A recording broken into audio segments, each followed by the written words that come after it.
Muslims, like Christians and Jews, consider themselves spiritual descendants of Abraham. 1.5 billion people in this world are Muslims. 250 million of them are Arabs, and over 1.2 billion are non-Arabs. There are Chinese Muslims, European Muslims, American Muslims, Latino Muslims. 1 out of every 5 people in this world is a Muslim, which is enough reason to learn about Islam. It is important to realize that Islam is not just a religion, but it is a complete, comprehensive way of life. It's not something that we only do on Fridays, but it carries over into our workplace, our families, our communities, and our friends. Linguistically, in the Arabic language, the word Islam comes from the root word salama. And from this root, you can have 3 different words with 3 different meanings. The first one is submission, the second one is purity, and the third one is peace. Submission, purity, and peace. Surprisingly, the word Islam Islamically carries those 3 meanings. The word Islam Islamically means that if any person fully submits himself or herself to the will of God and worships God purely without any association with God, worships God alone, he or she should live in peace and harmony in this life and in the hereafter. So the word Muslim in the Arabic language doesn't mean literally a follower of Prophet Muhammad. The word Muslim literally means someone who submits to the will of God and worships God alone.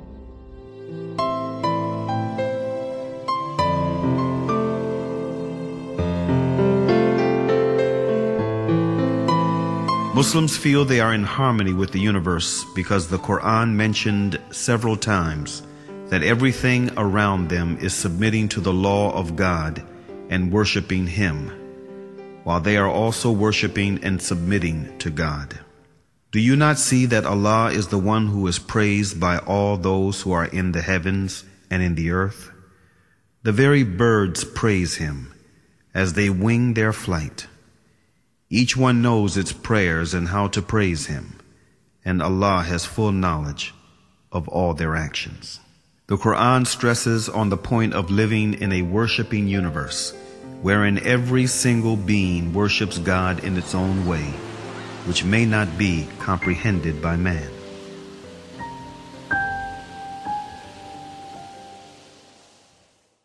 The Quran says, "The 7 heavens, the earth, and all beings therein declare His glory.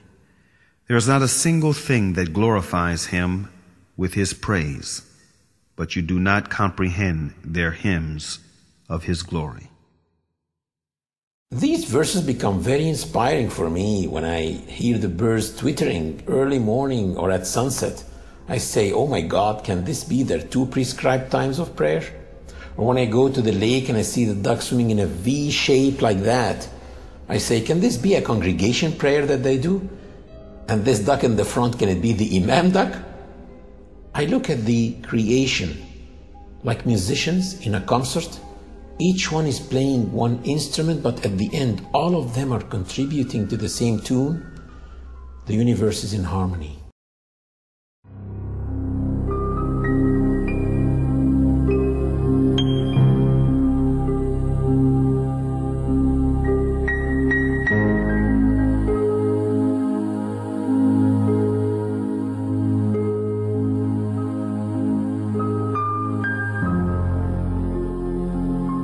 One of the really amazing things about Islam, and what caused me as a young man in North America to accept it as a way of life, is not only does Islam encourage us to accept the existence of our Creator, but also it pushes us to look into His creation, at the variance in colors and languages and cultures, and respect the power of this divine force through His creation. One of the most basic facts in Islam and most important beliefs is that there is a Creator. And one of the ways of recognizing His existence and mightiness is by studying creation. The Creator said to those who believe and those who do not believe in the Quran, "In the creation of the heavens and the earth, and in the alternation of the night and the day, there are signs for people of understanding."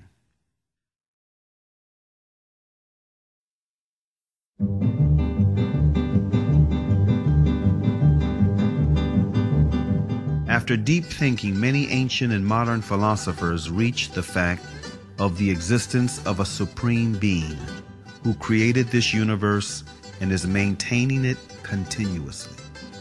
Aristotle, an ancient Greek philosopher and student of Plato, tried to demonstrate this fact, saying, "We hold, then, that the God is a living being, eternal, most good, and therefore life and a continuous eternal existence belong to the God, for that is what the God is." If people look around them, they will see the intelligent design everywhere and in their own selves.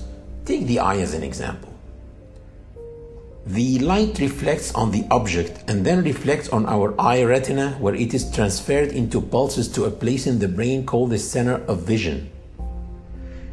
And it is probably one of the darkest places in the human body because it is completely insulated from light. It never saw the light. And all the images that we view in our lives are formed in this part of the body, the center of vision. We see all these bright, sharp, three-dimensional images in this part of the body. While thousands and thousands of engineers in TV factories are trying to come up with an image as sharp, bright, and clear, but still they cannot. And if someone claimed that TVs that we have at home just came by chance, atoms accumulated and made those TVs, no one will believe it. But still, some people believe that the vision system came by chance. Same applies for hearing, taste, the way kidneys work, the way livers work, etc., etc. The Creator said in the Quran, were they created without a creator, or were they their own creators? René Descartes, a noted French philosopher and one of the most influential thinkers of modern times, was led to belief in God through doubt. He doubted that there is God, but doubt meant to him that he thinks, which in turn meant that he exists, which therefore meant that he was created, and since he did not create himself, therefore someone else must have created him, and that one should be the source of life. Can I be the author of my being? Or can I conserve myself at the present time? If this would be the case, then the idea of a perfect substance would be caused by my own mind. In order for this to be, I should have to be God himself. As this, I am clearly not.